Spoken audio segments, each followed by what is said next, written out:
Hi, this is Stephen Ball at Delphia Ball. I'm going to quickly take you through the new feature in FireDAC for working with array fields through InterBase.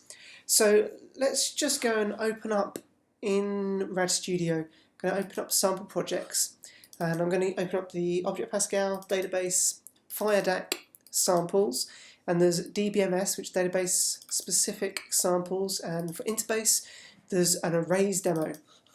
So let's go ahead and open up this demo. Now this demo comes with two buttons, a read and a write, and also an additional button which I've added in here, so I'll explain that one in a moment. First thing you'll need to do is you'll just need to make sure you connect up. Just quickly choose the employees database in here, and in the source code, if you just copy this table, create table statement, that's going to create the table that we're going to need to work with the sample.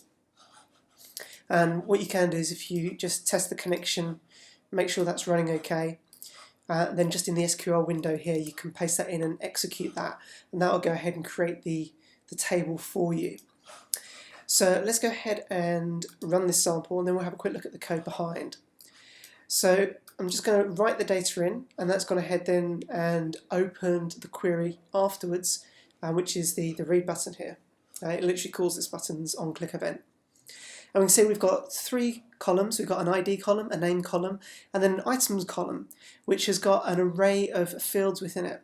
So this is an array field type, and we can go ahead and we can change the values in here, just as we would with any other field. And I'm just going to go and click on this row here, and this is going to fetch back the first element. So here we can see A21. If we go to the first one, A11. So the write here, apart from deleting the current contents of the table, just uses a simple insert statement using parameters for the three fields. But what you do then is you just set up the second parameter, which is the third one, because it's a zero-based array.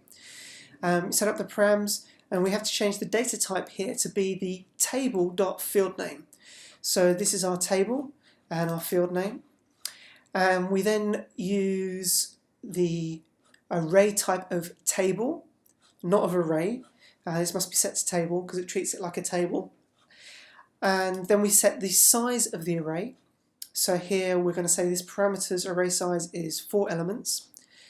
And we then go ahead and populate the data. So we just got a simple for loop, looping through from 1 to 5, setting up the ID, the string, which is AAA, plus the I to string, and then just setting up the as strings.